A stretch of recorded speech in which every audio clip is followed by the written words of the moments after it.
ಮಗಳು ಫಾರಿನ್ ಒಳಗಿದ್ರು.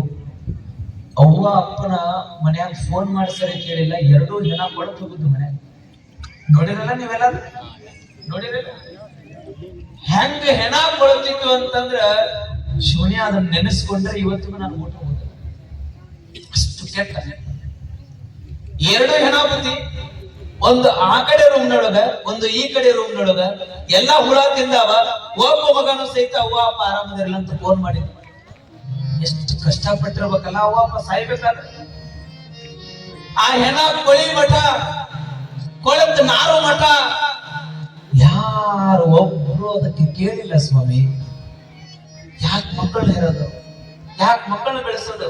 ಸುಮ್ನೆ ಬೆಳೆಸೋದೇನು, ಸುಮ್ನೆ ಹೇರೋದೇನು? ಅವ್ ನಾಳೆ ನಮ್ಗೆ ಜೋಪಾನ ಮಾಡ್ಬೇಕು ಬೇಡ? ಮಾಡ್ಬೇಕು. ನನ್ನ ಮಗ ಬರೇ ಕಲೀಲಿ ಅಂತ ತಂದೆ ತಾಯಿಗಳು ವಿಚಾರ ಮಾಡಕತ್ತಾರೆ ಹೊರತಾಗಿ, ನಾನು ಮಠಕ್ಕೆ ಬಂದು 6 ತಿಂಗಳಾಯ್ತು. ನಾನು ಮಠದಾಗ ಬಹಳ ಜನ ವಿದ್ಯಾರ್ಥಿಗಳು ಬರ್ತಾರೆ, ನಮಸ್ಕಾರ ಮಾಡ್ತಾರೆ. ಯಪ್ಪ ನನ್ನ ಮಗ ಓದಲ್ಲಾಗೇನ ಅಂತ ಮಠಕ್ಕೆ ಬರ್ತಾರೆ ಹೊರತಾಗಿ ನನ್ನ ಮಕ್ಕಳಿಗೆ ಚಲೋ ಸಂಸ್ಕಾರ ಕೊಡ್ರಿ ಅಂತ ಇವತ್ತಿಗೆ ಒಬ್ಬ ತಂದೆ ತಾಯಿ ನನ್ನ ಮಠಕ್ಕೆ ಬಂದಿಲ್ಲ. ಬಹಳ ನೋವು ಅನಿಸ್ತದೆ, ನೋವು ಅನಿಸ್ತದೆ. ಮಠ ಮಂದಿರಗಳು, ಗುಡಿ ಗುಂಡಾರಗಳು, ಈ ಪ್ರವಚನಗಳು ಏನು ಅಂತಂದ್ರ ಸಂಸ್ಕಾರದ ಶ್ರದ್ಧಾ ಕೇಂದ್ರಗಳೇ ಹೊರತಾಗಿ ಮಾರ್ಕೆಟ್ಗಳಲ್ಲ. ಮಾರ್ಕೆಟ್ಗಳು ಸಂಸ್ಕಾರದ ಶ್ರದ್ಧಾ ಕೇಂದ್ರ ಕಲ್ಪನೆ. ಎಷ್ಟು ಕೆಟ್ಟ ಅನಿಸ್ತದೆ, ಎಷ್ಟು ಹಾಳಾಗುತ್ತಾ ಇದ್ದಾರೆ ಮಕ್ಕಳೆಲ್ಲ ಅಂದ್ರೆ.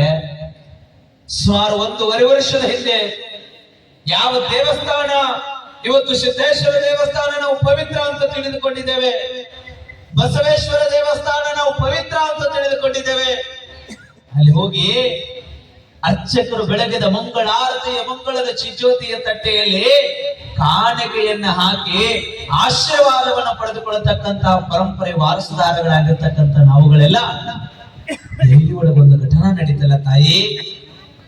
ಗಂಡ ಮಕ್ಕಳೆಲ್ಲ, ಓರ್ವ ತರುಣಿ, ಓರ್ವ ಹೆಣ್ಣು ಮಗಳು, ಯಾವ ದೇವಸ್ಥಾನ ನಾವು ಪವಿತ್ರ ಅಂತ ತಿಳಿದುಕೊಂಡಿದ್ದೇವೆ, ಯಾವ ದೇವಸ್ಥಾನಕ್ಕೆ ಬೆಳಗಿದ ಮಂಗಳಾರತಿಯ ತಟ್ಟೆ ನಮಗ ಪವಿತ್ರ ಅಂತ ನಾವು ಭಾವಿಸಿಕೊಂಡು ಆಶೀರ್ವಾದವನ್ನು ತಗೊಳ್ಳುತ್ತೇವೆ, ಆ ಆರತಿ ತಟ್ಟೆ ಒಳಗ ಆ ಹುಡುಗಿ ಏನ್ ಮಾಡ್ತಾಳಂದ್ರ ದೇವಸ್ಥಾನದ ಒಳಗೆ ಹೋಗಿ ಆರತಿ ತಟ್ಟೆ ಒಳಗ ಸಿಗರೇಟ್ ಹಚ್ಚೋಗಿ ಸೇದುತ್ತಾಳೆ. ಇದು ಯಾವುದೇ ಕಟ್ಟುಕತೆ ಎಲ್ಲ ಇವತ್ತಿಗೂ ನೀವು ಸರ್ಚ್ ಮಾಡಿ ನೋಡಬಹುದು. ಎಲ್ಲಿಗೆ ಬಂದು ನಿಂತಿದೆ ಸಮಾಜ, ಎತ್ತ ಹೋಗ್ತಾ ಇದೆ ಸಮಾಜ. ಯಾವುದನ್ನ ರೂಪಿಸಬೇಕಾಗಿತ್ತೋ ಇವತ್ತದು ಹಾಳಾಗ್ತಾ ಇದೆ. ಬಹಳ ನೋವು ಅನಿಸ್ತದೆ.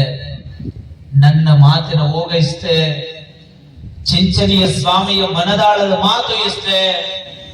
ನಾಗರ ಮುನ್ನಳ್ಳಿಯೊಳಗಿರ್ತಕ್ಕಂತಹ ಪ್ರತಿಯೊಬ್ಬ ತರುಣ ತರುಣಿಯರು ಚಿಂಚನಿ ಸ್ವಾಮಿಯ ಮನಸ್ಸಿನ ಹೋಗ ಒಂದೇ.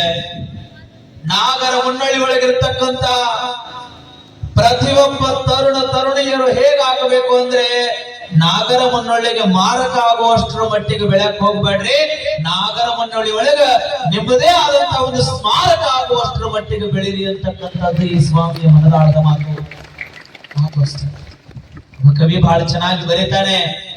ಹೆಂಗಾಗಬೇಕು ನಿಮ್ಮ ಮಕ್ಕಳು, ಹೆಂಗಾಗಬೇಕು ನಿಮ್ಮ ಮಕ್ಕಳು, ಎಷ್ಟು ಎತ್ತರಕ್ಕೆ ನಿಮ್ಮ ಮಕ್ಕಳು ಬೆಳಿಬೇಕು ಅಂತಂದ್ರ, ಯಾವ ಮಹಾತ್ಮರ ಫೋಟೋಗಳನ್ನು ನಾವು ಪೂಜೆ ಮಾಡ್ತೇವೆ, ಕೇವಲ ಪೂಜೆಗಳ ಸಾಲಿನಲ್ಲಿ ನಾವು ಹೋಗ್ಬಾರ್ದು, ಆ ಫೋಟೋಗಳ ಸಾಲಿನಲ್ಲಿ ಮುಂಬರ್ತಕ್ಕಂಥ ಭವಿಷ್ಯದಲ್ಲಿ ನಾನಿರ್ಬೇಕು, ಹಂಗ ಸಾಧನೆ ಮಾಡ್ಬೇಕು ಅಂತ ಒಬ್ಬ ಕವಿ ಬರೀತಾನೆ. ವೀರನಾದಡೆ ಸಿಂಧೂರ ಲಕ್ಷ್ಮಣನಾಗು, ವೀರನಾದರೆ ಸಿಂಧೂರ ಲಕ್ಷ್ಮಣನಾಗು, ಧೀರ